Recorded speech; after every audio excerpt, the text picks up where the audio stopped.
Welcome to Combat Sports Talk, a podcast dedicated to UFC and Bellator discussion, the MMA community, and combat sports in general. I'm your host, Ryan Smith, and joining me this week, I am proud to say, is the entire Combat Sports Talk crew.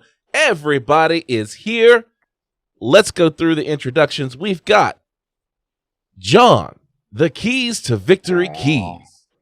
Oh, you want to start early, don't you? No, Yeah. What's look. going Before on? you get into it, let's go on and finish the introductions. We got All right, we can do that. Kalechi KC Onyebuchi, and we've got on January 16th.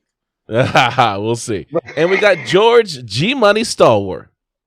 I'm changing my name to George. Got all the facts. Stalwart. I'm trying to parallel my boy John Keys up top. I want to have some miscellaneous facts tonight. All right. Well, he's the king of the facts. So let's see what you got for us this week, Mr. Keys. Well, you know, I was only gonna do two, but I'll do third just for you, George. I'll do a third one. Okay, let's talk about John Cusack. Okay, y'all know John Cusack. John Cusack, the actor, Serendipity, 16 Candles. You know, say Con Air. anything. He was in Con Air. Say anything. Do you not know that he is a trained kickboxer under Benny Ukeda's fighting system? And if you don't know who Benny Ukeda is, and I know I'm butchering his name, he is a kickboxing legend. Okay, went 45 and let's see, 45 knockouts, 45 TKOs, one loss, and like three no contest, one because there was a riot in the what was his nickname? Venue. The Jet. That's what I thought. Benny the Jet. Yeah. Yes, he has a 6th-degree black belt under his system. You know. What do you say? Wait. He's got a 6th-degree black belt in his own system. No, John Cusack has a 6th-degree black belt under Benny the Jet. Because I was getting ready to say, well, that's pretty whack because I've got a 12th-degree black belt in my own system. It's about a 44 width. Look at that. I need to get in shape, y'all. Hey, man, nothing wrong with a 44. Heck, I wear like a 42, man. Hey, stop it. Okay. Big guys. Well, let's talk about masters then, because you guys ever heard the name Mas Oyama? Okay. No. Okay. I've heard of Maso Manos. Not Maso Manos. Okay. Mas Oyama. Masatatsu Oyama is the founder of Kyokushin Karate. Okay. He is actually, this guy's a legend. All right. He's known as God Hand. The reason why that he was known as God Hand, much like how we refer to Habib as a future legend because he was wrestling bears as a child. Masayama, to promote Kyokushin Karate, was killing bulls with his bare hands. He was fighting bulls, and he would one shot win kills. What's that? Videos or it didn't happen. We need proof. I'm glad you said it. Because there are videos on YouTube. Okay, of him killing. That has to be a dramatization. I don't think so, sir. Okay. Every one of our listeners right now is Googling the hell out of. Say his name again. Oyama. Mas Oyama. Okay. Mas Oyama. Mas Oyama. All right. Last one, just for you. Okay, because you said you want to match facts. Okay, so over the weekend, I had a conversation with a friend's father, and he told me that on his trip to New York one time, he was on a plane and he was sitting right next to the person that was one of the writers for Cheers. All right, and it was a female, and she asked, he asked her, how is it that you came up with these ideals for these characters, especially Cliff Clavin, okay?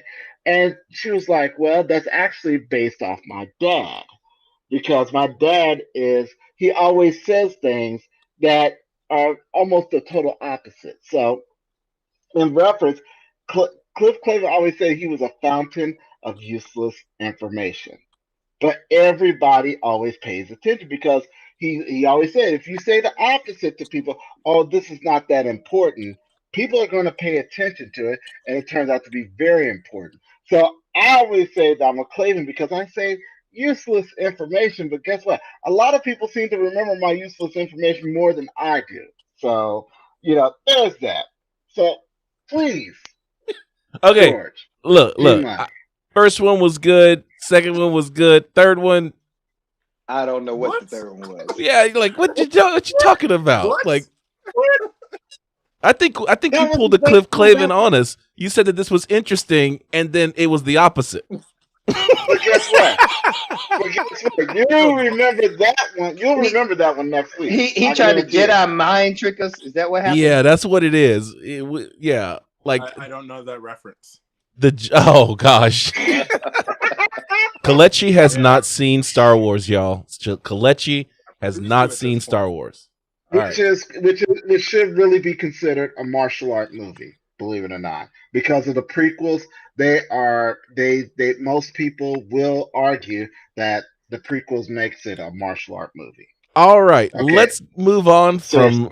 from the fountain of useless knowledge into the knowledge that we do have use for, and that is the official decision. There were fights on Saturday night, and we're going to talk about them in this segment.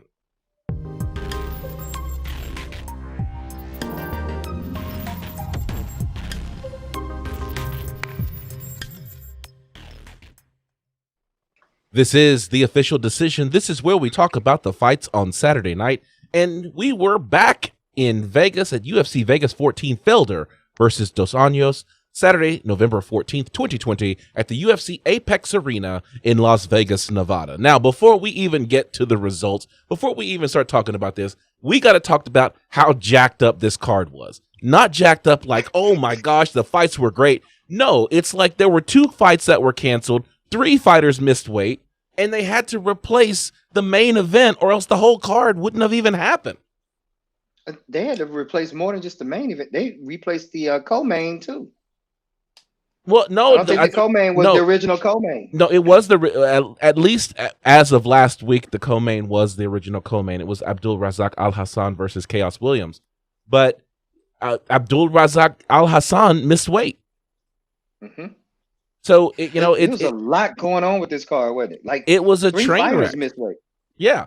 So it was one of those things. Paul Felder, and so we were singing the praises of Paul Felder because this dude was sitting on the sideline ready to do the color commentary for the fight. And 5 days before the fight starts, he's like, you know what? I'm gonna actually go in and fight Rafael Dos Anjos with 5 days of training. Dude had to cut 20 pounds of weight in 5 days. Was it 20? I thought it was more than that. I think the other one is more than that. Recently was Mike Perry. Allegedly. Yeah, I had him at 20 pounds in 5 days. He got a dark had a dark night of the soul on Thursday night. He said in order to make it, but he was the first one on the scale. He hit 156 pounds and then watched as 3 fighters missed weight. 2 fighters had to go to the hospital because they couldn't even. They had a bad weight cut. It was horrible. And so Paul Felder went off on these fighters and is like, listen, you need to get your poop together because clearly they aren't taking it as seriously as he was. And that's true. I mean, I'm sorry. It is Israel Adesanya once again got it right. Once you start hitting them in these paychecks, start knocking off 75, 80% of their pay, I guarantee there will never be another weight cutting issue again. I promise you. I mean, if they can do it, but it comes down to the to the Nevada State Athletic Commission to put that in. The UFC can't actually do that. So it's why can't they? They're the ones paying them. Yeah. There's no fighters union. So only thing that I can say is this: Dana White said that he could not institute an 80% pay cut for that. He said that's up to the commission to do. So we know Dana White, when Dana White speaks, we have to look at it side-eyed because he's not always completely honest with us. But I'd like to think that if there was something that he could do to make fighters make weight, I think he probably would have. Make fighters make weight again? Oh, brother, here we go. I see you got your red hat on. Look, just go ahead and Drake on that one. That definitely deserves. Yeah. So that's what it was. It was definitely a train wreck of a show. But the fights weren't bad. Fights were awesome. Actually, yeah, so they're pretty good. So let's go through the results. We had Sean Strickland defeated Brendan Allen by TKO at 132 in round number 2. Ashley Yoder defeated Miranda Granger via unanimous decision. That was actually a really good fight. It was. It was a lot closer. Yeah, scored that really off too, though. I thought. Yeah. It was a lot for me. It was a lot closer of a fight than what the card said. But basically, one judge scored it at 30-26, which means there was a 10-8 round. While two other ones scored at 29-27, which still suggests a 10-8 round. So I don't know. Maybe the judges weren't so off on that one. Of course, the Eric Anders and Antonio Arroyo fight got canceled. Julian Marquez and Safarov, that was also canceled for weight. Both of those for weight cutting issues. Actually, Eric Anders supposedly got sick after the weigh-ins. So I don't know what to say about that. I don't know if it was related to his weight cut or if he came down with the Rona. In the co-main event, Khaos, the Ox fighter Williams, defeated Abdul Razak Al Hassan via KO with 30 seconds in the first round. All it took was one punch. It was one punch. It was one hitter quitter. Blam! Yeah, it was. It was literally pow. To make it even worse, Abdul walked into the shot too, so it just compounded the intensity of it. Mm-hmm. Yeah, it was. So I know that he's a hometown hero. I know that he fights over and trains over in Fort Worth. But when I was watching, because I remember I'm time shifted from you guys, so y'all were all watching it live and commenting in the in the chat stream. I didn't get to watch it until Sunday, and so when he got hit, you got to go back and watch it. But when he gets hit, he does that little bounce, and then he got stiff, and then he fell over. I mean, it was very cartoony in the reaction. And so while my heart was breaking for a hometown hero, it was kind of funny because you see that kind of knockout in cartoons and not really in real life. Boom. Rocked him. It was a destruction. It was you don't get that kind of knockout very often. That was a straight shot, 30 seconds in, and he was stiff as a board. And that's Khaos Williams' second knockout in 30 seconds or less. That's right. His original debut in the UFC was 27 seconds. It was my intent to record his post-fight press conference because while he is proving to be dangerous in the ring, he needs some mic training. He needs somebody to help him. I'm also concerned about the fact that he's had 2 fights in the UFC, and both fights combined have been under a minute as well. You need octagon time to get better, especially at that level. And I know you guys are familiar with. I had a fighter who fought Kalen Williams or Khaos back in December of last year. So right. I'm rooting for this brother. I kind of know his story. My fighter lost to him. I don't want to sound like a hater, but I've seen him. I watched him fight live myself, and I've seen his 2 fights in the UFC. And I'm wishing this brother well. Do not get me wrong. Do not. But at the same time, I can't help but say there are some deficiencies I would like him to clear up and take care of, because I want him to have a good career. And as a coach, any fighter that's ever beaten one of your fighters, you kind of want whoever there was that beat your guy to go on and do better. You get what I'm saying? Like you want good for them. No, you don't think so? I mean, you are. There's a reason why you are a coach and we are not coaches, because we would be like, man, he can, it's a PG-13 show, but no, that's not what you want. Because think about it like this: he beats my guy and then goes out and loses to someone of a lesser skill set than someone else. Well, what does that speak about my guy? But if he goes on and he dominates in different areas or whatever, and I still think my guy is a better fighter than him, I want my guy to fight him again eventually, because I think my guy will take his head off.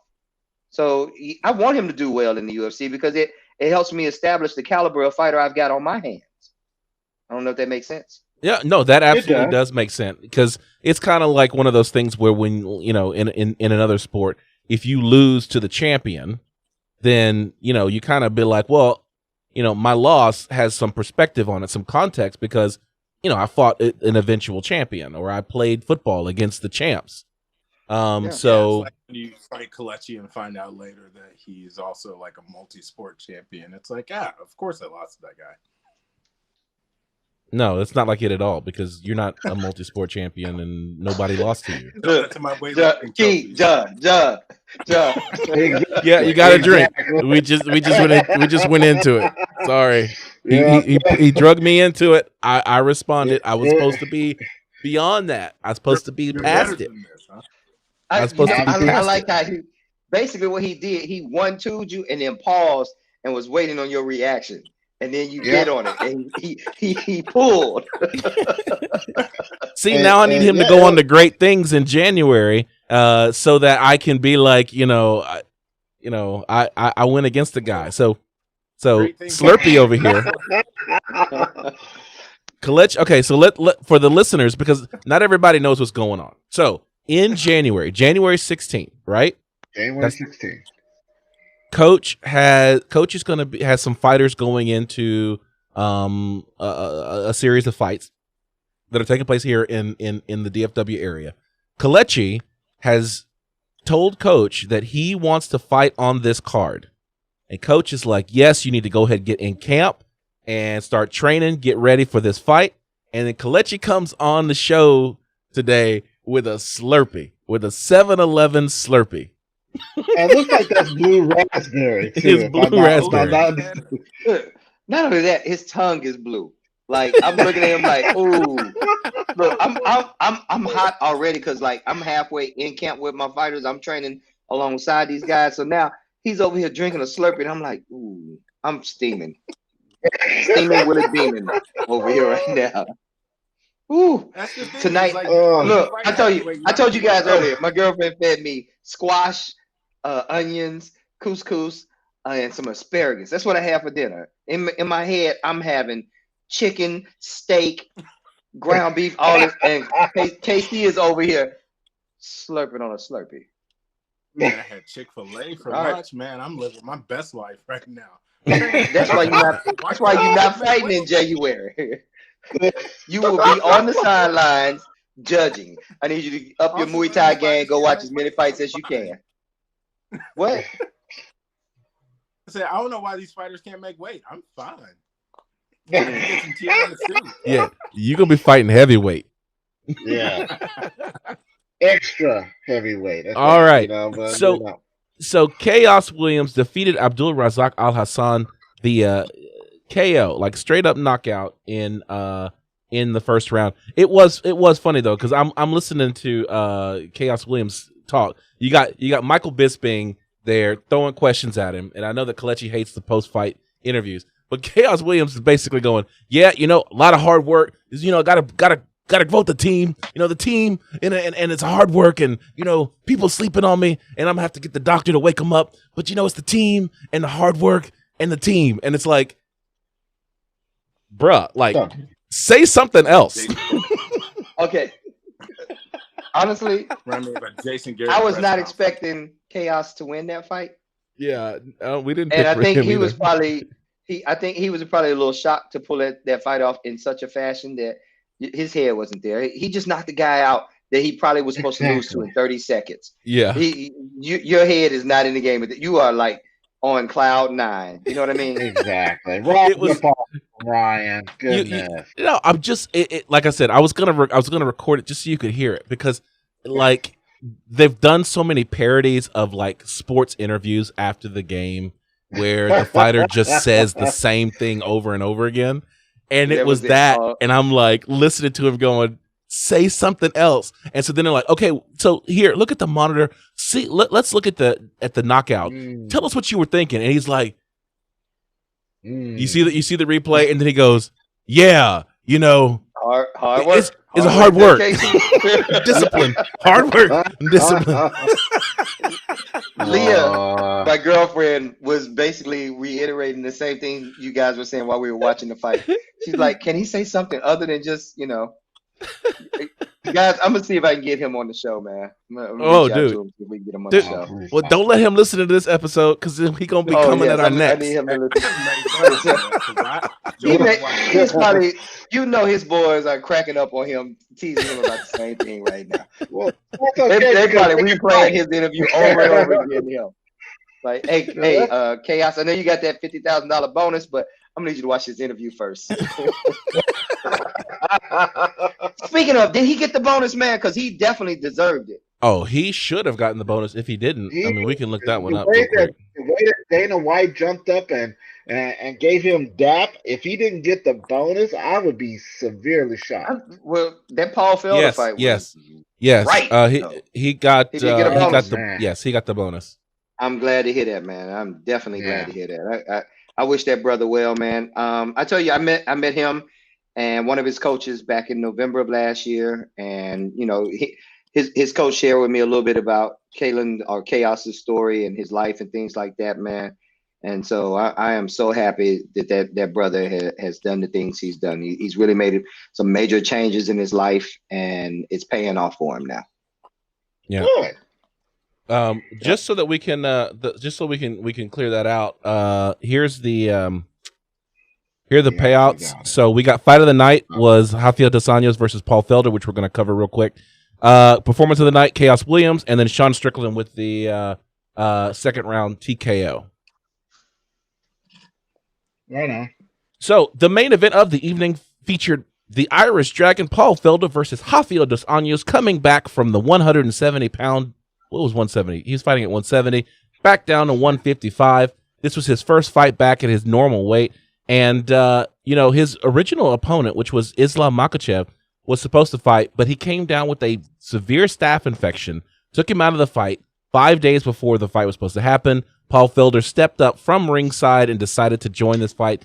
He had been training for a triathlon, so his cardio was straight. But, you know, one of the things that Michael Bisping was talking about at ringside was the fact that, you know, training for a triathlon and then training for a fight, you are activating different muscle groups and you're building a different type of cardio and different type of musculature when you're doing a triathlon, as opposed to when you're getting ready for a fight, you're training in a different way, which activates different muscle groups in different ways. So, you know, what do you think about that, Coach? Triathlon, you need deep lungs. MMA, you need deep lungs. So in that sense, I don't agree, Mr. Bisping. I don't know how many triathlons he's competed in. I haven't. I did train for one or two, never partook in one.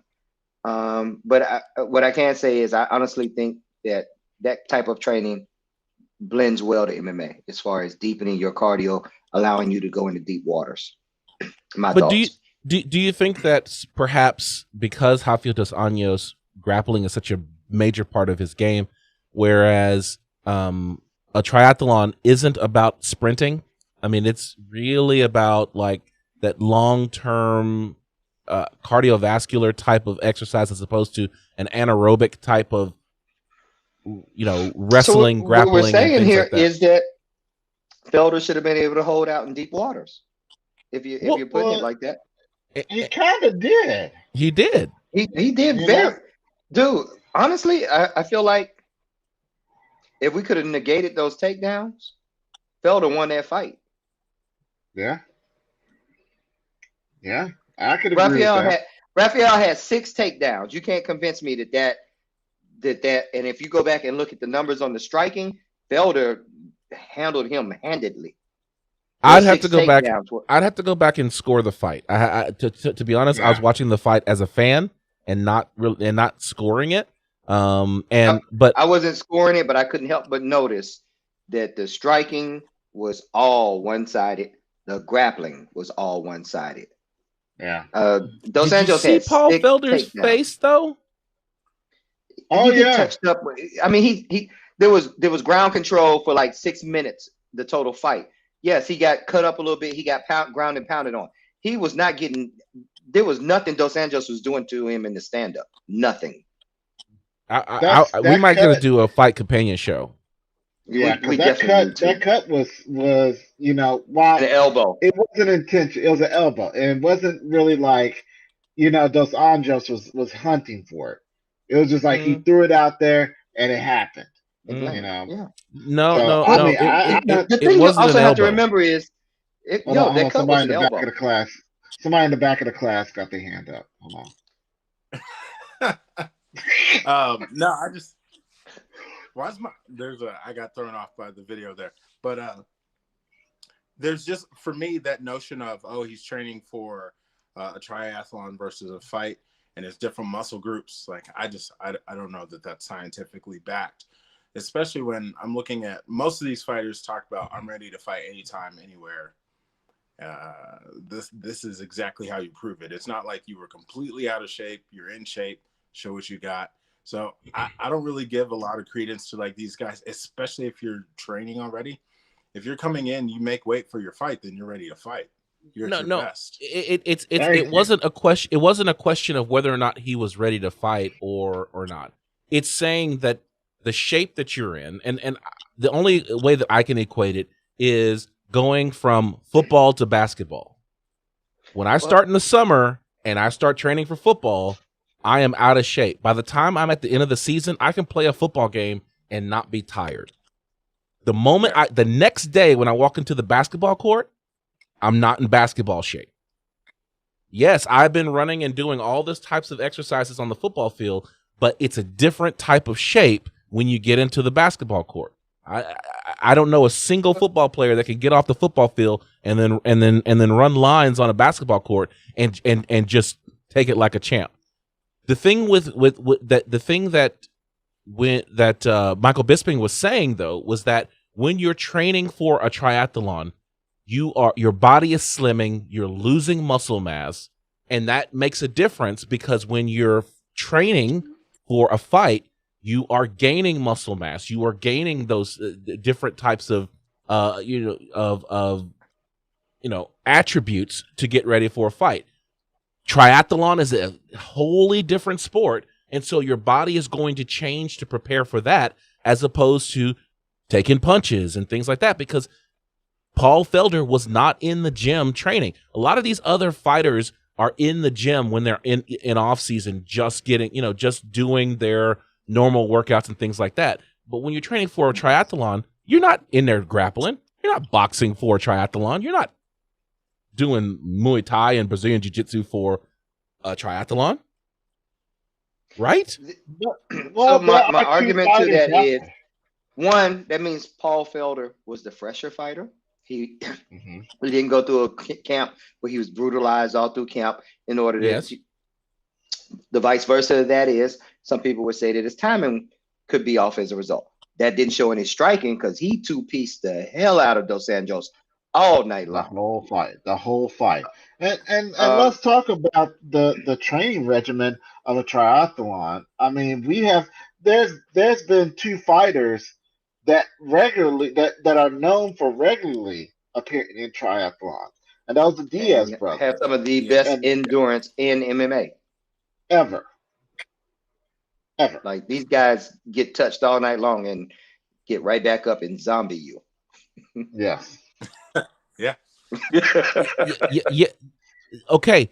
This is the thing, though. Like, yes, the Diaz brothers do train for triathlons. Yes. But they don't train for their triathlons to get ready for fights. They still actually train for fights. This is the difference between Paul Felder and the Diaz brothers, is that he wasn't training for a fight. He was training for a triathlon, and that's it. He took it on 5 days' notice, and I think he did a hell of a job. And I mean, I don't discount this fight from his record at all. Dos Anjos is a game guy. Honestly, I think with a count, Felder hands Dos Anjos his head. Yeah, probably.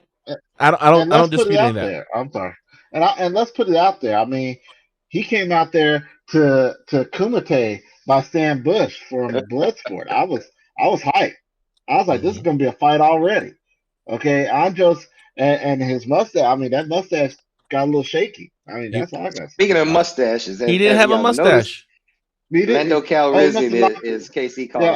Yeah. Well, not to your standard, then. There it is, right there.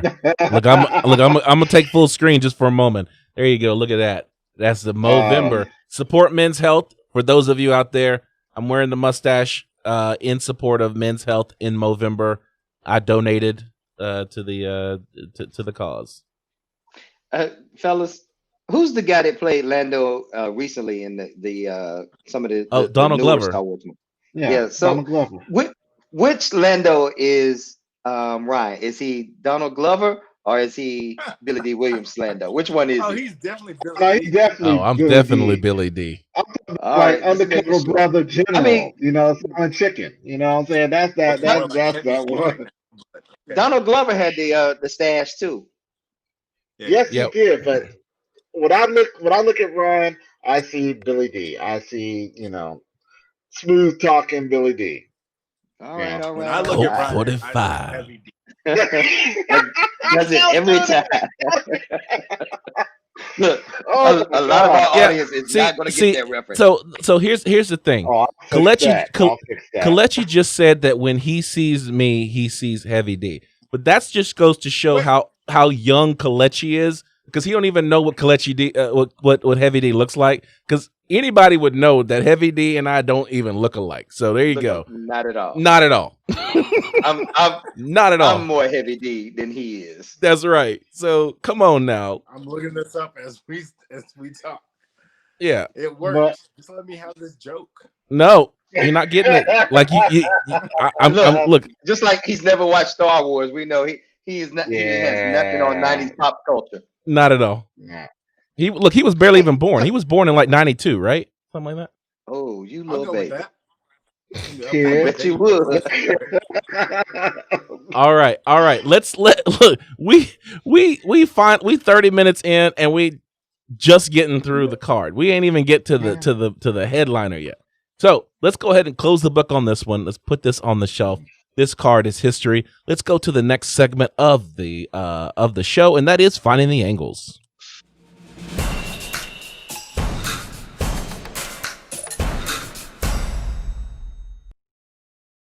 All right, this is Finding the Angles. This is where we talk about the headlines that are making waves in the UFC world. And we've got one. And I think it's going to be an argument.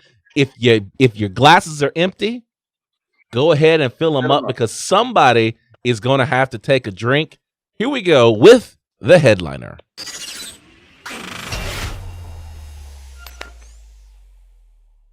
Guess who's back in the news? It's Daniel Cormier and John Jones. They are beefing again. There you go. They are beefing again. If you don't hit that Slurpee, KC, I'm coming to Colorado to find you. You gotta hit it. Man, have you ever just got rid of an ex that was just really just on your nerves, and they keep coming back?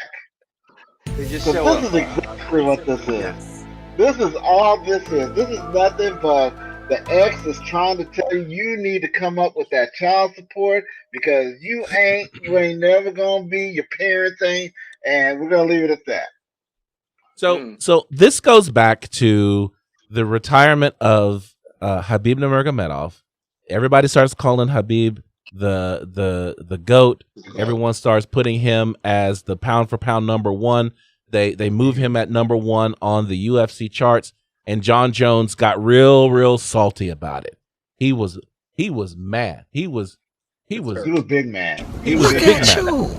you mad, you big man. So Daniel Cormier is coming to the aid of his boy, right? He's like, Hold on. Before you go there, Ryan, can we get that drop one more time? all right, here you go. Look at you mad, you big man. Hey, So- Plies for the plug, man. Plies, Thank you, Plies. shout out to Plies. Yes, we had to channel you on this one. And so Daniel Cormier is like, look, all that Khabib has been through, all that he has accomplished, why can't you just let that man have his moment in the sun? This is, and we talked about it a little bit because, I was even like, I don't think it's right that Khabib is being put, ahead of John Jones because of what John Jones has accomplished in the same amount of time prior to the picograms. But he's right, and y'all were right in saying this is Khabib Nurmagomedov's time to shine. This is his opportunity to really, that's one of the things he always wanted to be, was just put me at number one pound for pound on the list. Why can't you let that man have it? And that's what Daniel Cormier was saying. But he didn't just leave it there. Because he came back and said, John Jones can't be the GOAT because failed drug test eliminates you from the conversation. So not only did he take the high ground, he also took the low ground and went after John Jones and called him out. Okay, no, that's not the low ground. He took the high ground and told you, I am peeing clean from a great height above you. Okay, that's what I'm doing. And okay? on you. You cannot. I don't care who you are. Don't care if you did dirty. You got to be eliminated from the pound for pound talk. Any type of accolade. Okay, Pete Rose had a beautiful baseball career, but until they found out that he was betting on the games, he got discredited, kicked out, and his name was erased from the pillars. Okay, he was erased, and he still will never be in there again. Well, and that's exactly how they should treat. I'm going to go there with you, John, the resident historian. Please.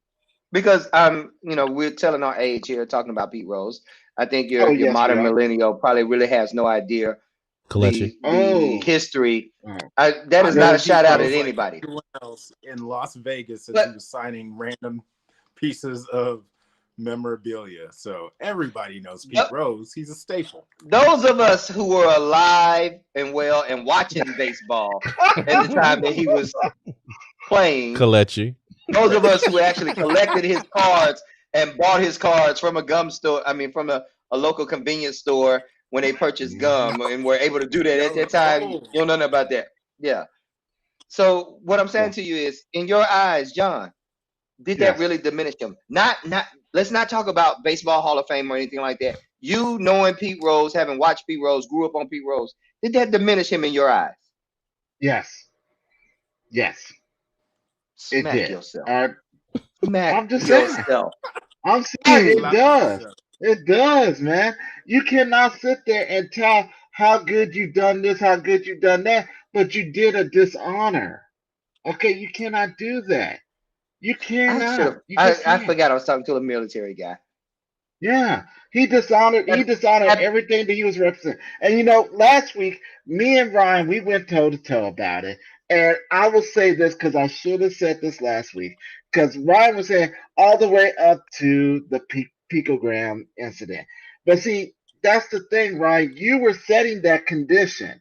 He did not set that condition. He's saying all my life. Okay, he did not say, well, all the way up to here, I was doing great. Or, compare my time, and his time, and I was still doing great. No, he said, my career versus his career, my career is better. It is not. okay, for the simple fact that you hid under a UFC octagon at your own gym, okay, because you failed drug tests. I don't care about your personal life because your personal life is not the fight life, okay. But Your facts fight, matter. Facts okay, matter. that was He a hid fact. under That was a fact. he hid under the ring, not for PEDs, not because he was going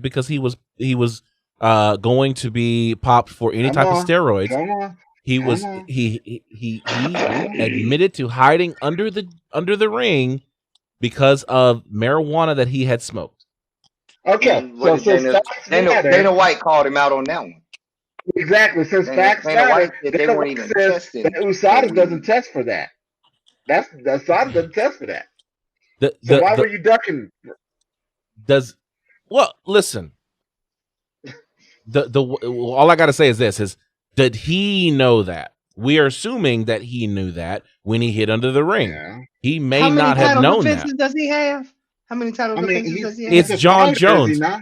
It's John Jones. I mean, dude has got fire Okay. in his hands. He's an awesome fighter, but we're not going to put him on the list of the smartest people on the planet. Okay, so who wants this one? Or who wants this? Do Get him, you want John. this, Coach? Okay, Get him, so John. Get him. I'll give you all right, full screen. Here you go. all right, please do. So that's just like saying that you're the best at your job, but you don't exactly know what your job is. What your That's job is. impossible. Okay, Or you knew what can't- you were doing. Was that George? You can't describe what your job does. But you're an expert Exactly. at your job. I just do this over here. I just click that button. It just comes naturally to me. That is full of crap. Okay, you knew what you were doing, and John Jones, you are a phenomenal fighter. But guess what? The only thing you will have an accolade for as a tale of caution for having all that gifted skill, for having all that physical ability, and not believing in yourself. I don't agree with you on that piece. Yeah, John I don't. Key. Yeah, I don't you went too agree far. with any of this. If you believed, if you Like- believed in yourself, you would have a clean fight. You'd be a clean fighter. Okay. He liked to smoke the herb, man. He liked to smoke the herb. Weed I'm is not from worried the about earth. God put this here for me and for you. See, I'm not even Take worried advantage. about that. I'm worried Come about on, the Smokey. PEDs. Okay. I'm worried about the PEDs. I'm not worried about the marijuana. Because Those are picograms. I'm a good expert. Those are picograms. Picograms. All right. Pictograms. So Kalechi's Everyone been trying knows. to get in here. Let's let Kalechi in. I'm sorry, His Casey, go audio ahead, is man. softer than ours for some reason. So go ahead. What you saying? Oh yeah. So I get stuck on this notion of like, do we put an asterisk on his legacy or not? Because at the end of the day, it doesn't worry. So we're still having this argument, but we can't forget, like, no asterisk is going to take away from the legacy that he had. Like, yeah, we'll always say like he cheated a little bit, but just like when we talk about 2000s baseball, we still mention Mark McGwire, Sammy Sosa. Like, you can put all the asterisks you want on a sports legend, but it doesn't take away from what they've done. So this kind of feels like a moot point in saying whether or not he's pound for pound because of PEDs, because it's not like we've forgotten his fights. So what do we do? You slap an asterisk on it and say, from this point on, he was pulsating the entire time. So, but this is why it's a problem. This is why I put in the thing that this is going to be an argument, because we have to remember that the first time that he popped, USADA came back, and this is what John Jones reminded Daniel Cormier, is that USADA came back and was like, oh, well, this was related to male performance drugs. You can go back and check that. USADA did come back and go, it's male performance, which is what they. So then when we go back and we've got the picograms, we have to remember that it was popped for picograms, but picograms goes an order of a magnitude of 10 times more specific than what the Olympics actually tests for. So what we actually test for are at the nanogram level, not the picogram level. And so the Okay. USADA did come back and say that at the picogram level, which is why he was allowed to continue fighting, even though he was pulsing, is that at the picogram level, the molecules are too small, or the rate of the molecules are too small to provide any type of advantage to his ability. I'm glad you pointed that out. But since remember you said facts matter, I do believe it was Sugar Sean O'Malley that got busted for 17 picograms and was banned for 2 years. You have to also look at timelines when that happened. That wasn't his most recent banning. That's not what he got banned for in the most recent. Not the most recent, but he was banned for less picograms than John Jones had, and John Jones has got to skate. Okay, all I got to say is this: pull up your facts, because I think there's nuance here that we're dealing with false equivalencies here. So go ahead, John, George. I know I was gonna say with Sugar Shane Mosley, not Mosley, but Sugar Sean O'Malley. I thought it was the Osterine, and it was a pictogram or a very minute amount or whatever. And then the other one, I think he had 2 suspensions back to back, basically. Like he came off one and then got another one. And it was the same thing. It was a tainted supplement. So those are things that play into it, like 2 back to back, popping for 2 different things back to back. Those types of things could change the reason why he got a stiffer penalty than John Jones. That's all I'm saying. Let's back this up. How many penalties has John gotten for dirty 2 drug tests? And how many does Sugar Shane? You're saying 2. 2. I haven't validated, but John Jones's were multiple years apart. Sugar Shane was suspended for a year, comes back, pulsating. I guess as John would call it, but he hit hot again, and they suspended him. He fought that second suspension, and even though he served that time, if I'm not mistaken, the suspension itself has been overruled or overturned. Yes, because the reason why it was overturned, because of the reason why he failed the second time was a result from the first time. Of the first. Okay, right. It was he was pulsing then. So then that exonerates John Jones. Done. No, it exonerates you John didn't even Jones. see it in the same light as John Jones. You thought that Sugar Shane had actually been the worst of the 2. I'm dealing with anecdotal information that you guys are giving me. So I'm saying there's probably something different that USADA, the UFC, and other entities have put out already. John because we Jones, don't even see these 2 as the same situation, and they are.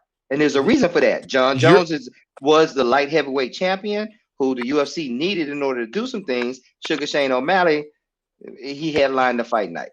You're arguing that the rules are not applied consistently.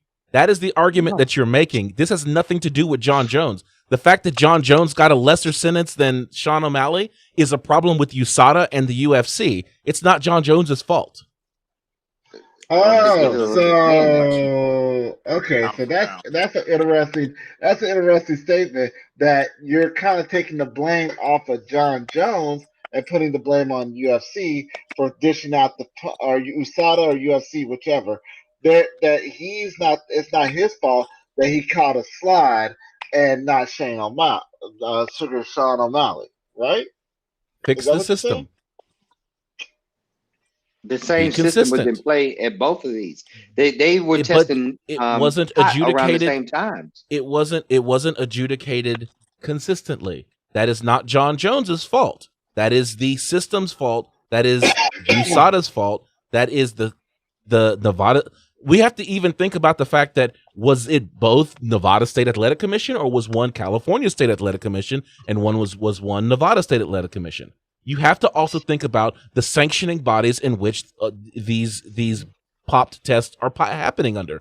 These are things that are important when you're trying to compare the 2. You can't just go, oh, Sean O'Malley popped and John Jones popped, so those are the same, because they're not.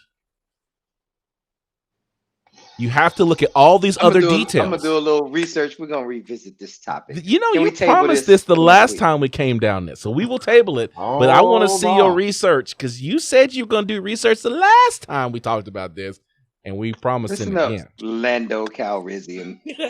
I'm gonna need you to jump in the Millennium Falcon and hang out. Hold on. Cloud City, here we go.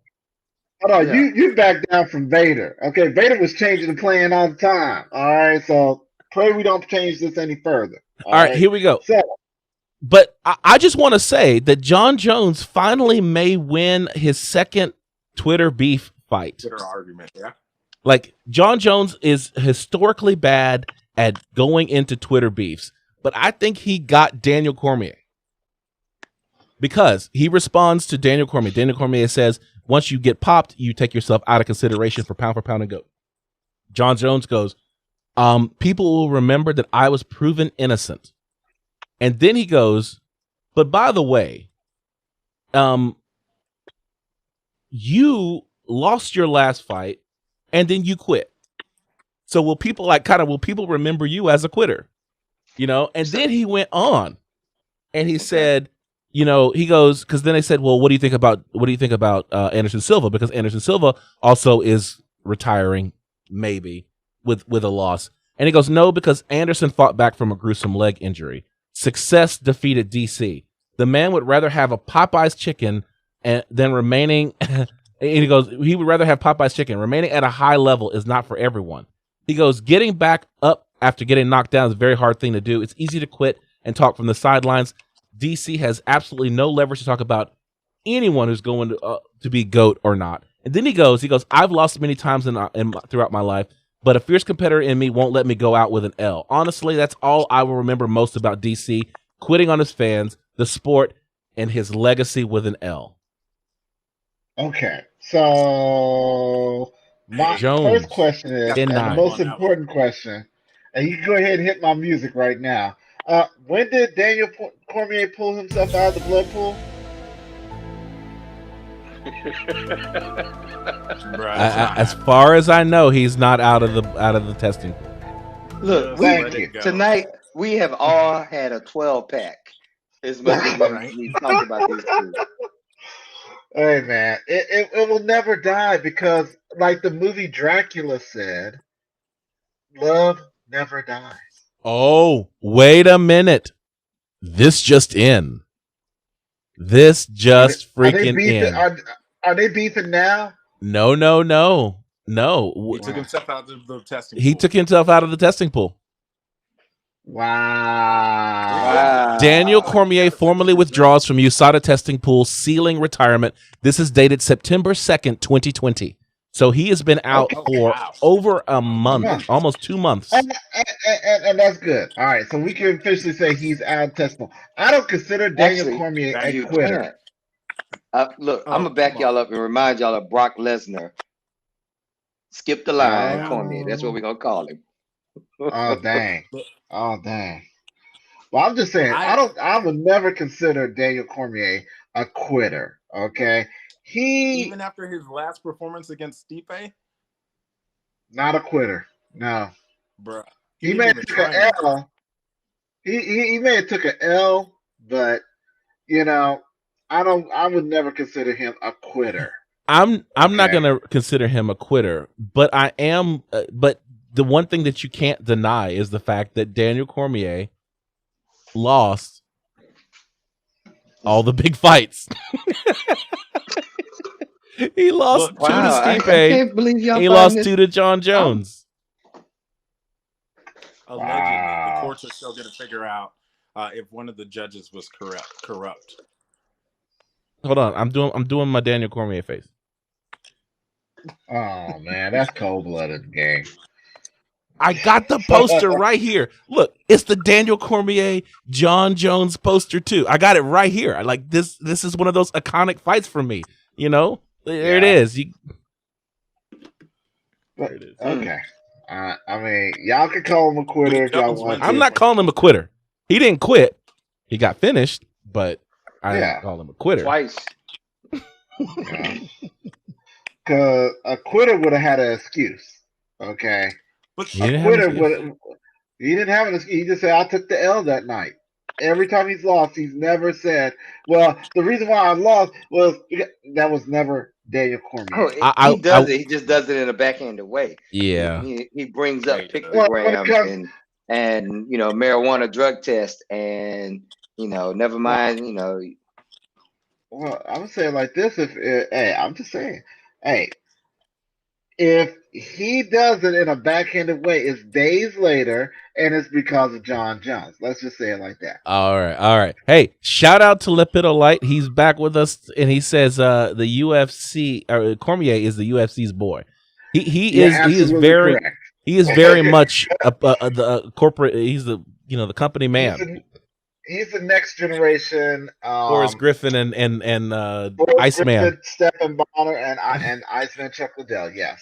Oh, and don't forget Matt Hughes. Yeah. Matt Hughes. Look, Yeah. All right. I will So give him he's a great commentator though. oh, I he is love fantastic. hearing him Mhm. commentate. Great the show. commentator, fantastic tactician. I would love I to see really who like he's going to his bring under his wing. I like to see his breakdowns on ESPN Plus's Yeah. details. I don't know It's if you good. guys ever watched. It's very good. Yeah. Yes. Oh yeah. Yeah, he Well, absolutely is great, and he's got great taste in fried chicken.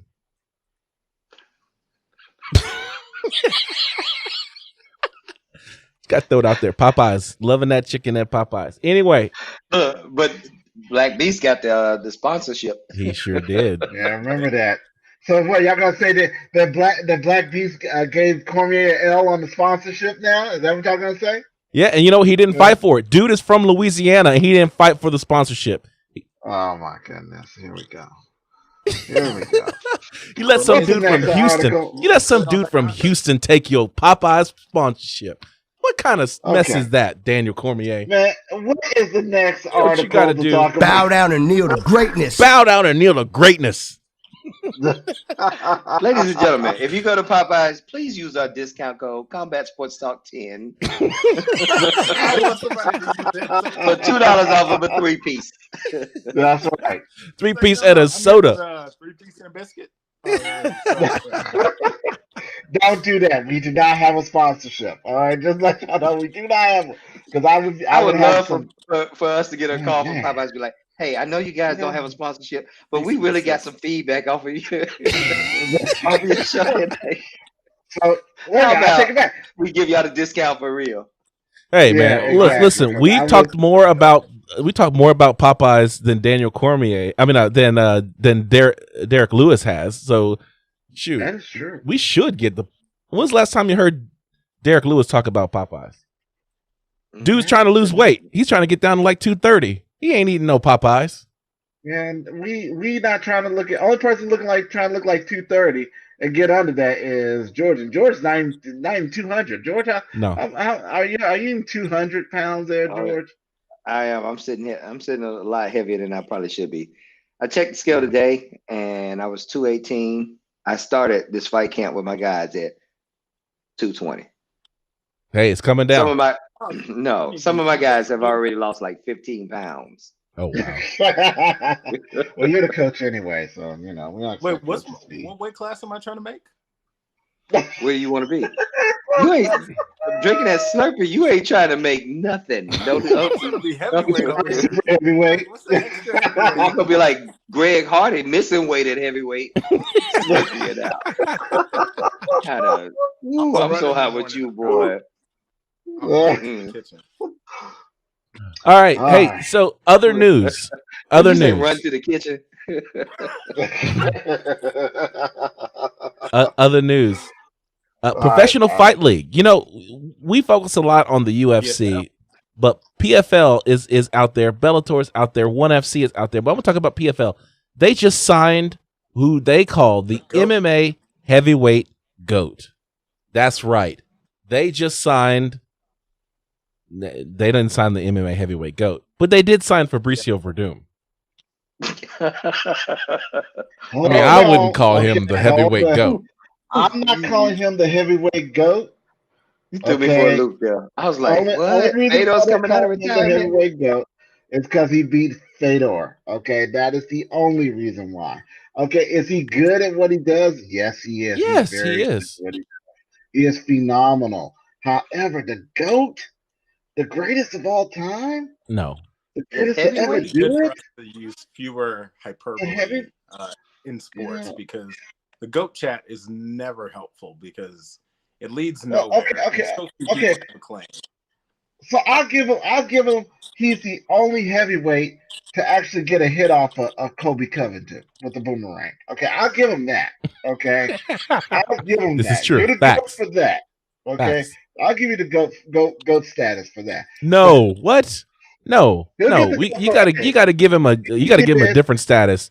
I'm sorry. He did what everybody on most of the civilized world wanted to do. Okay, and that's pop him in the head with a boomerang. Okay. Luckily, it didn't stick, unfortunately. But Well, thank you for Kalechi's red cap says that he didn't want to hit Kobe Covington with a boomerang. Let me switch this around. For... this question, this is North Face. Great cuts, great again. Look, that MAGA hat got changed up quickly. Yeah. All right, hey, okay. So yeah, I don't call him the heavyweight GOAT. I know that they're trying to really bring some attention to this signing, but the fact is that Fabricio Verdum, he's 43 years old, and he's got some really good names in his history that he's finished Fedor, beat Cain Velasquez. He's got some really good names. But the fact is that if he was able to really make a run at the UFC title, he'd probably still be in the UFC. Yes. I wonder with the PFL, don't they turn into basically a feeder org for the UFC? Like I'm pretty sure a lot of the Factory X guys start off in PFL before they make the jump over. Some of them do, but I don't think that they are like some of the other regional promotions like LFA or even like Invicta or things like that. I think PFL is a separate league, and when you win it, you get the season contract, but it's not like the same type of agreement as you get with some of these other promotions. So once the season is over, I think you're free and clear. You don't come back unless they ask you back. Yeah. I mean, he's credentialed. I mean, he's won several Abu Dhabi Combat Club World Championships. He's done World Jiu-Jitsu Championship, Pan American Jiu-Jitsu Championship. He's a second degree black belt in Brazilian Jiu-Jitsu under Octavio Cota. He has a black belt in Judo. Does he have a black belt in Muay Thai though? Under Rafael Cordera, yes. That's awesome. That's for you, Coach. Coach is so tired of that joke, man. He got fired me, man. Look, it is what it is. We might as well just go ahead and start official belts for Muay Thai. I don't know what else to tell you guys on it. Like I'm not even tired of hearing it. I think it's so funny when I hear folks say, "Oh, I'm a black belt in Muay Thai," because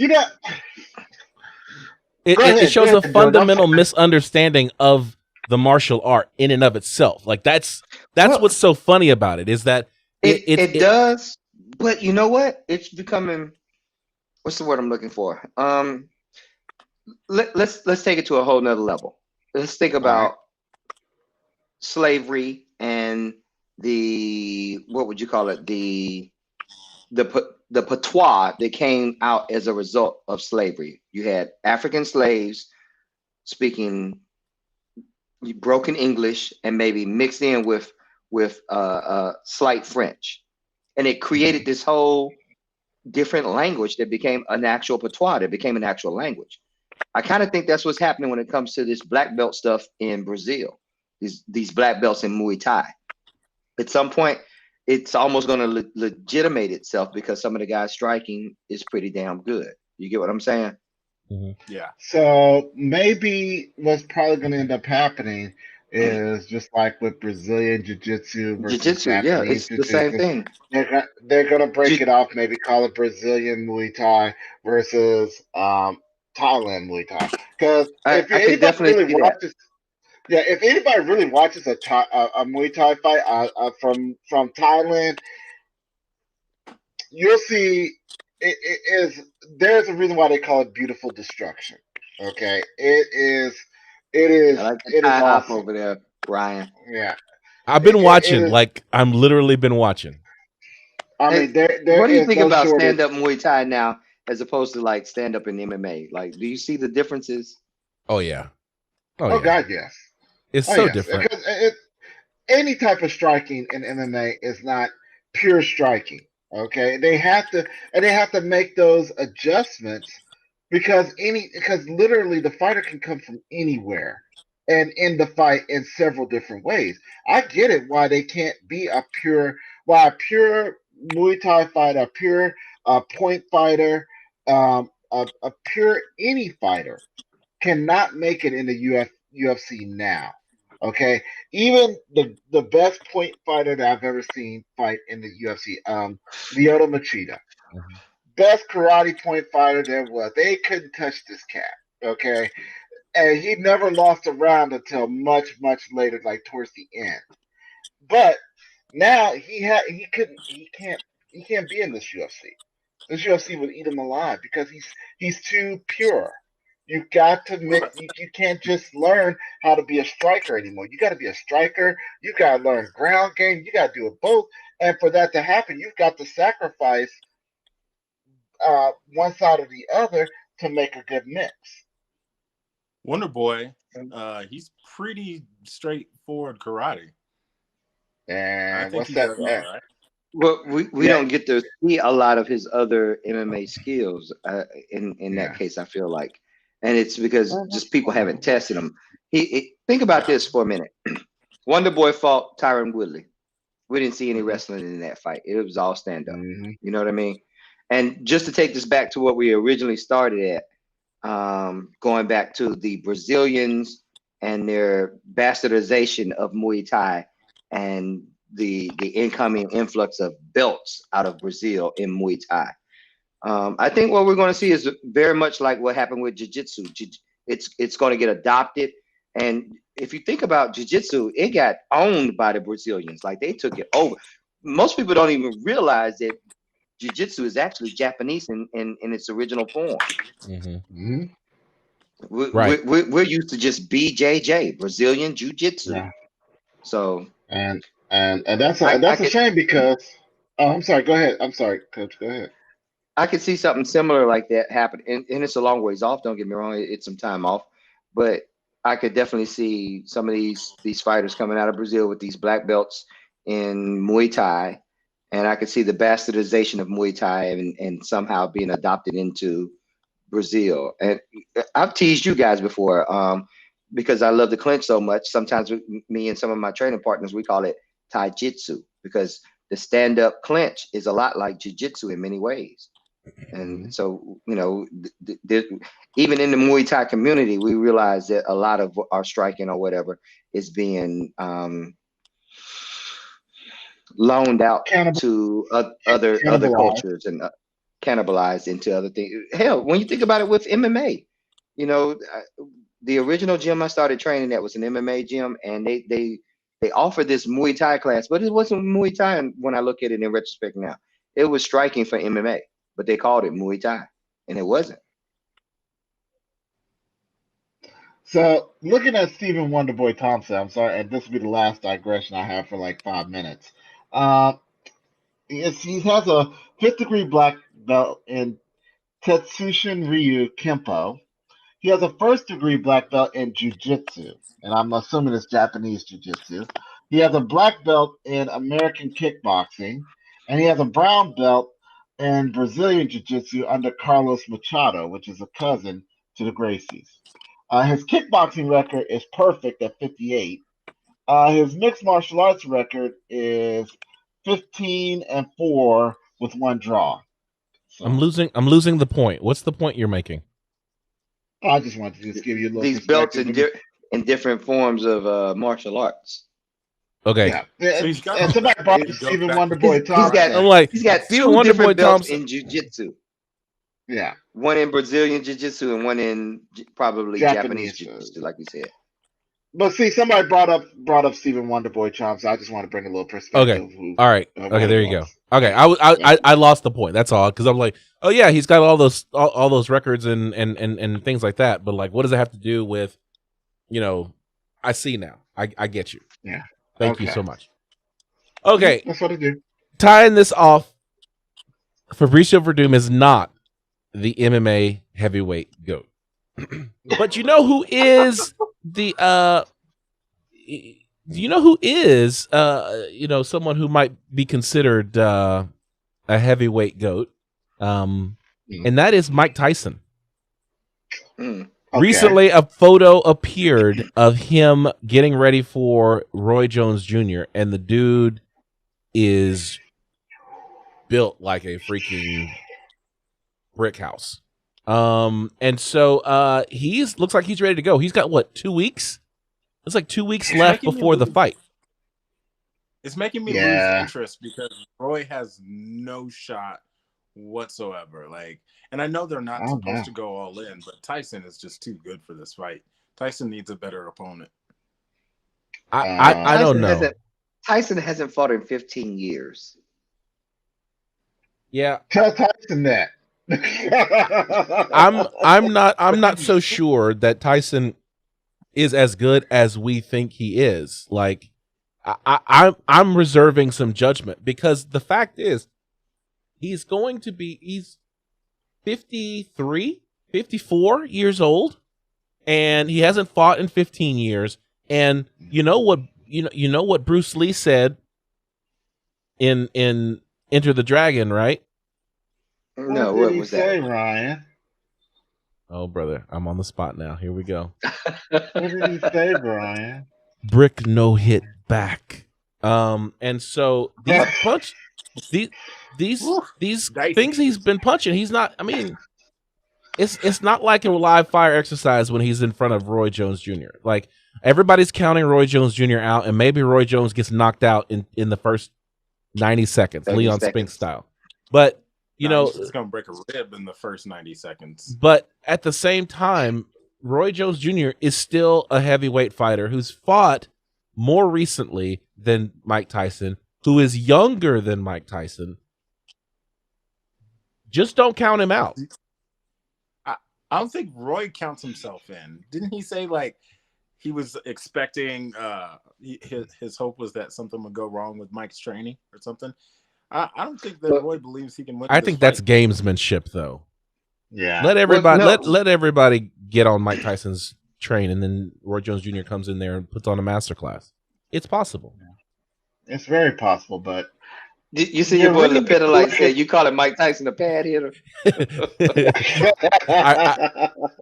I recognize that is exactly what I just did, and so I want to, Mr. Iron Mike Tyson, sir, I would like to retract that statement, sir. Please don't hurt me. This movement is way too good. I'm just saying, don't. The views expressed by Ryan Smith on the sports podcast, Combat Sports Talk, are not shared by the other three hosts, Mike Tyson. Please disregard the other three hosts when holding Ryan Smith accountable. My butt. Yeah, that's the next drop we got to do. We got to do the views expressed do not necessarily represent the entire. I think we could say what it is, but sometimes a Volkswagen Beetle looks like a Volkswagen Beetle. Sometimes a Camaro looks like a Camaro. Who do y'all have in this fight, fellas? Dude, if we were to look at it right now, let's make our picks next week. Yeah, we'll make next week. Why not make the prelim picks now and then choose again next week? Okay, like right now.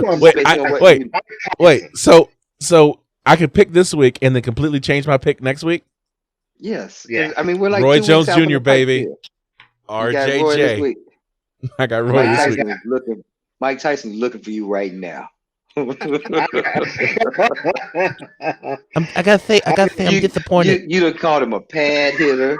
I gotta say, I'm disappointed that you guys don't, that you don't, Ryan, that you don't see what I see when I go into the ring against Roy Jones. Oh my God. See, I see an early round knockout. That's what I see, and I'm ecstatic about going in there and Oh showing my what I can still God. do at 53 years old. Please, Mr. Tyson, don't kill me. Okay. Look, this is how good Mike is that we stopped laughing. It's hilarious, but it's like, nope, no problem. I want none of that smoke. None. But you're hilarious. None. You just can't laugh. So here's the reason why I feel confident that I can do a Mike Tyson impression and not get any kind of repercussions. And that's because Chael Sonnen said that Mike Tyson will be using PEDs against Roy Jones Jr. So he going looking for Chael. He ain't looking for me. Chael said it. Who's gonna be bold enough to link Mike Tyson to this segment on Twitter? That's all I want to know. Who's gonna be bold enough? New subject for the drink game. PEDs. Every time we mention PEDs, drink. All right. I'm making a note. All right. Okay, let's continue. So do you guys know who Yancy Medeiros is, right? Oh yes. Yep. He's a fighter, Hawaiian fighter, one of the great strikers from Hawaii.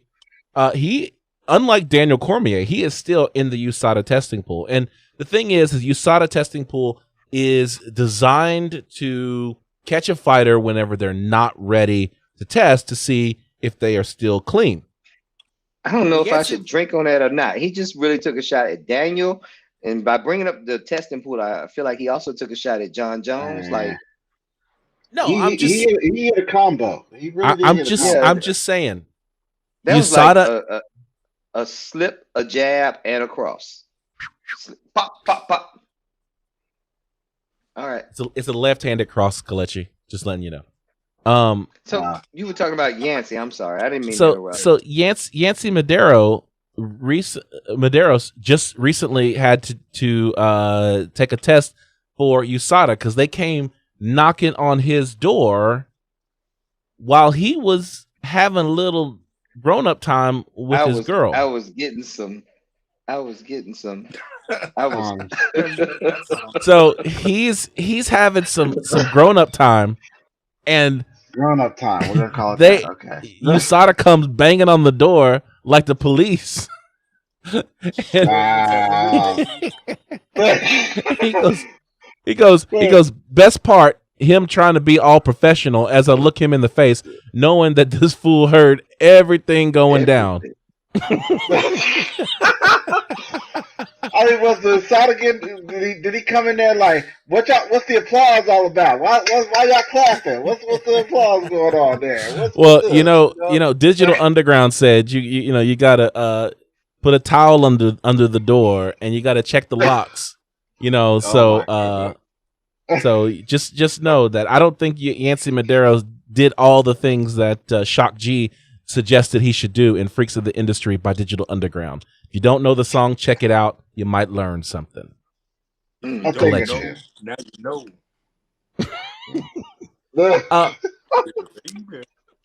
Top flyweight fighter Juicio Formiga got released by the UFC. He'd been on a 3-fight losing streak, but had always been at the top of the flyweight division. But they were like, enough is enough, and so he's going to be gone. So, how do we do that? I mean, he was the top 5 fighter. I mean, does that say something about the division? Or does that say what weight division was this again? 125. It's flyweight. 125. Oh, okay. Who's the champion at 125? He's fighting this weekend. Davidson Figueroa. Yeah, he took you a second to remember that, didn't it? Nope. Took you a second to remember that, didn't it? Because I follow the sport. I'm not a cat. Isn't he also going to fight at 135? Oh, he might. I think he'll fight anywhere. Honestly, Figueroa is one of those guys that I think he'll try to fight at like 155 if he could. Honestly. I don't think he want to do that. Crazy dude. He's got a crazy eye, dude. Have y'all not seen him look? He has crazy eyes. Did you see the video he put out this weekend? I think where he's adopted the nickname Danger or something like that, but he couldn't say Danger. Like he kept mispronouncing and asking his Yeah, not good. Somebody needs to help him with the social media game. Yeah. You know, Lepidolite is calling to mind the big thing that's on Jussier Formiga's list is the fact that Formiga did beat Davidson Figueroa. So he's got to win over the champ. So hit my music. Here we go. Take a drink. Was that a hit? Was that a hit? Did they hit a dude to get him out of the way so they can have a champ? No. Is that what just happened? No, I don't think so. No juice on that. I'm sorry. You're top 5, and you get released. I mean, yeah, you had a. But you lost 3. You lost 3 in a row and got finished in 2 of them. I know. That's what I'm like. What? Now we've known some other fighters who've lost more than 3 in a row and still hanging out in the Anderson UFC. Silva. Cowboy Cerrone. Thank you. I don't know. There's all new Cowboy Cerrone. He's coming back. And he's 155. Yeah, he's coming back to 155. What happened the last time he was out? He got finished. Personally, I'm not a Cowboy fan, so I think he got beat. Yeah, and the time before that, what happened to him? He got finished very early by Conor McGregor. Yeah. And so, I mean, it's just like that boy good. But before that, he won. Last one, Tony Ferguson. No, he didn't. Did he? No, he did. No, he was on a win streak before he lost to Conor McGregor. Once he lost to Conor McGregor, I think he lost his next fight as well. He lost. No, he drew. It was a draw. Remember, he fought Nico Price, and he. The hybrid, and the hybrid lost his mind. And before that, didn't he get finished by Conor McGregor? Pettis? No, before Nico. Okay, I don't think so. We can look that up though. Him and Showtime. I thought he lost to Showtime. No, he blew his nose and he like quit. No, the blowing his nose was against Tony Ferguson, guys. Oh, okay, that's what it was. Okay, let me find out here. I'm sorry. Know your history. He said that to you, John. He said that to you. Yeah. He said that to the resident historian. I know. Okay. MMA historian got to know his history. That's that's kind of dirty, but that's okay. That's all right. But you are correct. But he is correct. They drew. Donald Cerrone drew with Nico Price. Before that, lost to Anthony Pettis by unanimous decision. Before that, lost to Conor McGregor. Before that, lost to Justin Gaethje. Before that, lost to Tony Ferguson. So he was he was on a 4-fight losing streak. His last win before the draw to Nico Price was against Al Iaquinta. Yeah, and that was a unanimous decision. That was back in May of 2019. Correct. We are all on the same page. Oh, but we can do that. We can show you guys what we're looking at. There you go. Calibrated. That's Donald Cerrone's. That's Donald Cerrone's record right there. A lot of losses. Who else Donald fought and won against, though? Speaking of, was Yancy Medeiros. Yeah, he knocked him out.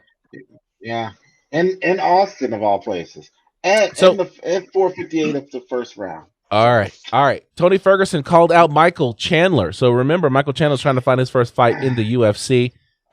It's still hasn't been booked yet. He wanted. He was calling everybody out. He was calling Conor. He was calling out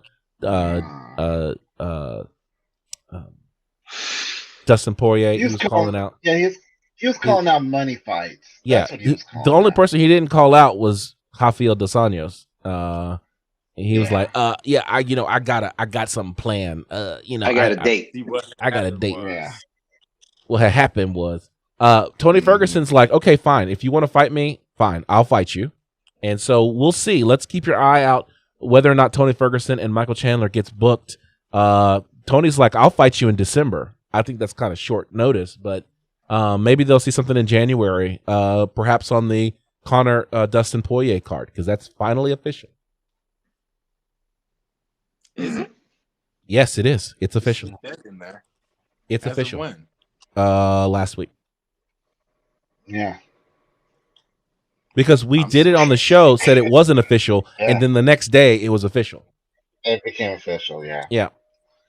So, but yeah, I don't know.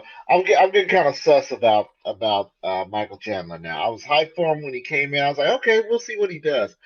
Ever since he came in, he's like, oh yeah, I want to fight this guy. I want to fight this guy.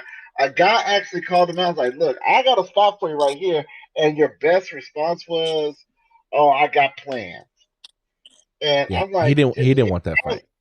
he didn't want that smoke. That's what it Yeah, was. And yeah. and I don't blame him. But be a man and just say, look, man, I can't cut the weight. You too much in the ring. I thought I won it. I can't. Mm-hmm. And yeah, man, and just call it I like that. think Mike is being smart. I think he realizes his UFC career will probably be very short, or he wants it to be very short. He wants to get in and out like a robbery. 2 big money fights and call it a night. And that's cool, but don't come in there talking about I'm gonna fight everybody. Don't come in there doing But that. you have to say that. But you can't do it because like who was the rapper that said it? But remember what you say and how you say it because it will come back to you. That was And Eminem. he talked. Thank you.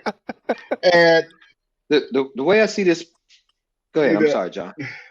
No, I just say you can't sit there and talk all this this humble smack, and then when somebody's like, you know what, I got a fight right over here. Why don't you come on and get some of this?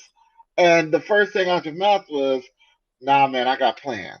And everybody's like, well, what You want some plans of this, do you old man? have? And they're I'm like, telling you the no. plans. His plan is Yeah. to fight 2 times in the UFC and retire. He's going to fight And that's someone cool. for the lightweight belt, and then he's going to fight Conor, and then he's going to retire. And that's cool, but you can't call nobody out no more. That's all I'm saying. You lost that ability.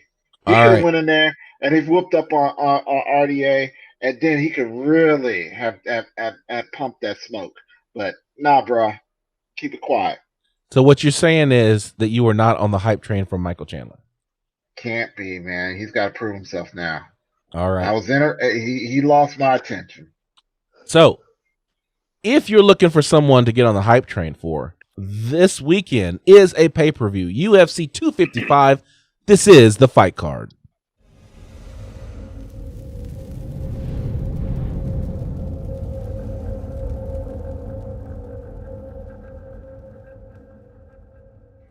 All right, this is UFC 255, Figueiredo versus Perez, Saturday, November 21st, 2020, in the UFC Apex Arena in Las Vegas, Nevada. We have 5 fights on the main card. Mauricio Shogun Hua versus Paul Craig.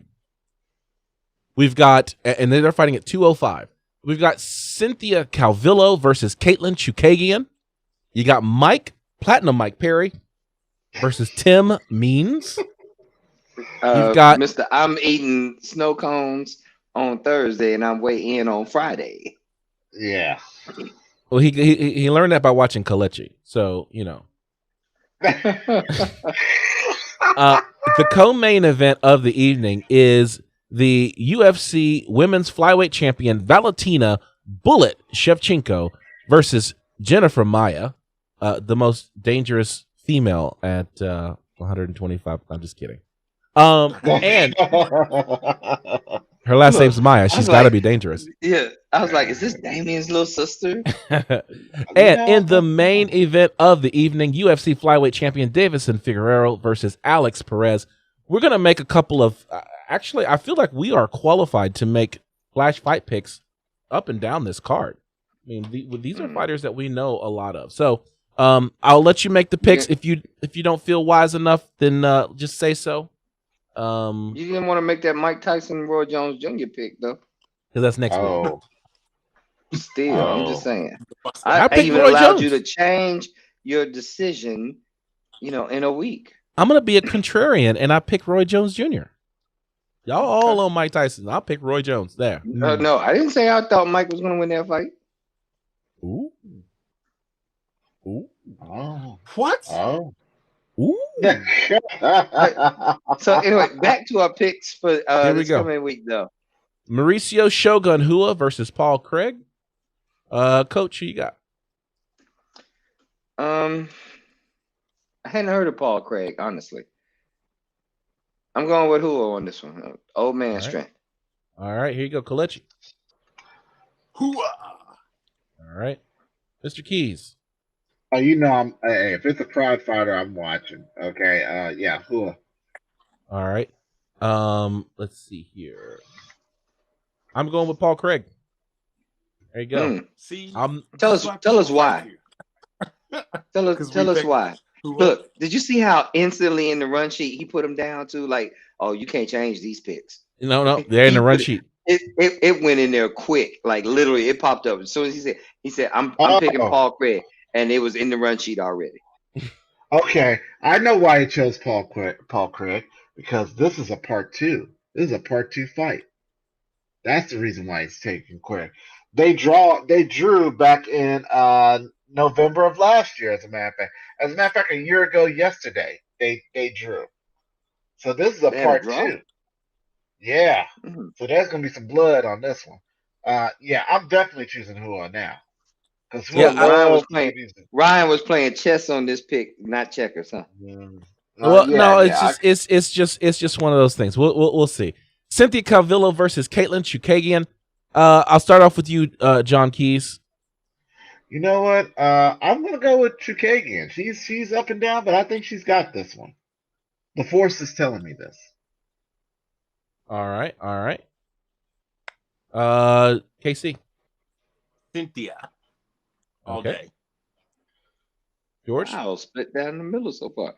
I'm rolling with the historian over there. I'm going with Chukagian. Oh, that's gotta not be great to be wrong all the time. All right. Oh, wow. The thing is, Caitlin, yeah. It's a hard one, I know. She's up and down all the time. I wanted to go with Calvillo, but I forget. Caitlin Chukagian is like a giant. Yes, she is. And so she got beat by Jessica Andrade. Like Jessica Andrade whooped her, but at the same time, I'm going with Chukagian. Chukagian she doesn't have great grappling, but she's got a mean fight game. She can fight though. All right, Platinum Mike Perry versus Tim Means. I'm going back with you, Coach. Dude, keep your eyes on this barn burner coming up. So if y'all hadn't already, go out and check out MMA World's videos where Mike Perry is feeding his face all week long and claimed to be 30 pounds overweight at one point, 28 pounds overweight at another, and his girlfriend loses her mind because she realizes how, I guess she's been in the fight game long enough to realize that at this point, you shouldn't be 20 plus pounds overweight and about to weigh in less than 7 days. So also, I think there's a bit of sportsmanship and gamesmanship going on. I'm going Mike Perry by knockout. Oh, wow. Yeah. All in the KO. I don't know if he's gonna make weight though. I hate to pick him, but I gotta go Mike Perry. I hate to pick him. John Keys. Why do you hate to pick him? Because in some ways I feel like I'm contributing to his mental madness. Decline. Yeah. Like it's almost like the right move is for him to take a step back.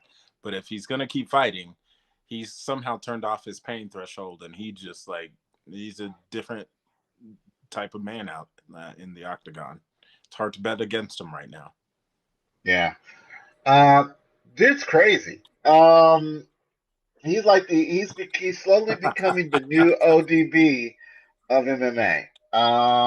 He's like 1% African. 2% African. There you go. Like the milk. Okay. JK. John Keys, what you got? Oh, I'm going to go Platinum Mike Perry just for the simple fact he's crazy enough to do it. He acts crazy outside the ring, and he is unstable. But when he gets in that ring, he becomes a different person. It's literally the Mike Tyson syndrome. Okay, he's actually, say what you will. Last time he went out there with no coach. Only his girl in the ring, and only he was fighting Mickey Gall, though. I mean, what are you saying about Mickey Gall, Ryan? I'm just saying. No, what are you saying about Mickey Gall in comparison to Tim Means? Didn't Mickey Gall lose to Diego Sanchez?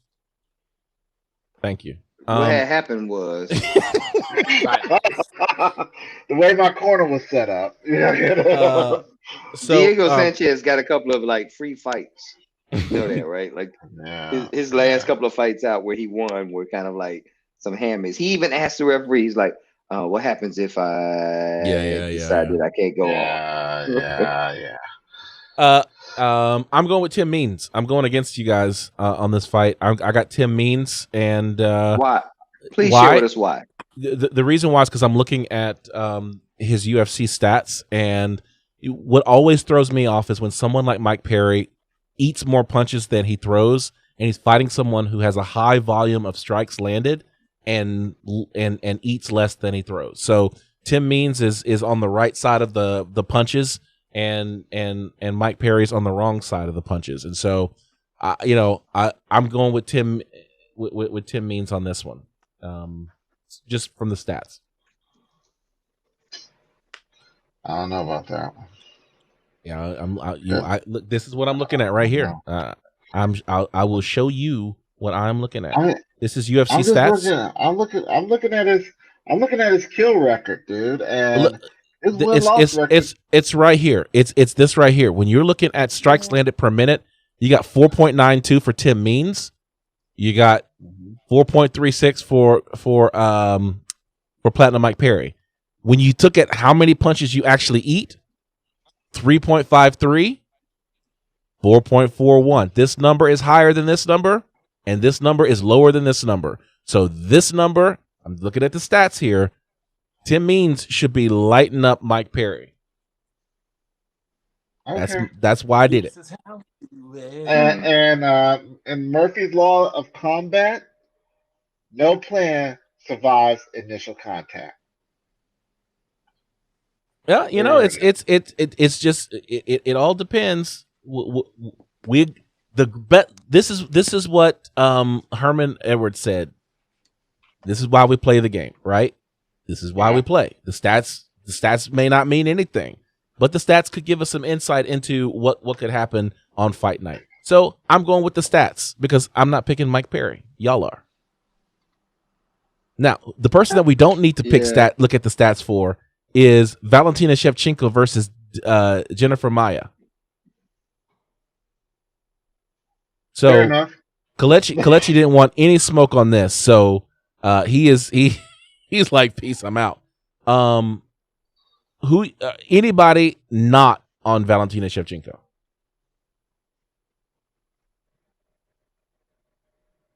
Okay, there we go. All right, look, Kalechi's back, so we'll ask him. Are you going to pick Jennifer Maia? No, of course not. Okay, all right. We are all on Valentina Shevchenko. Yep. And in the main event of the evening, we got Deiveson Figueiredo versus Alex Perez. Alex Perez is an up and comer.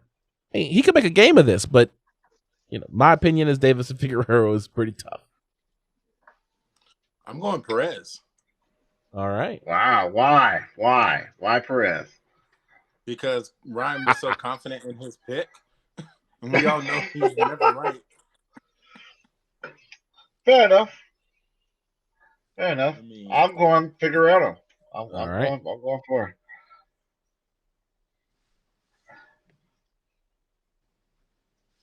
Coach. All right. Coach. I'm over here still looking at Mike Perry and Tim Means, trying to work my way through that. Figueiredo and who's he fighting again? Alex Perez. Yeah, I'm going with Figueiredo. All right, there you have it. I'm going with Danger. There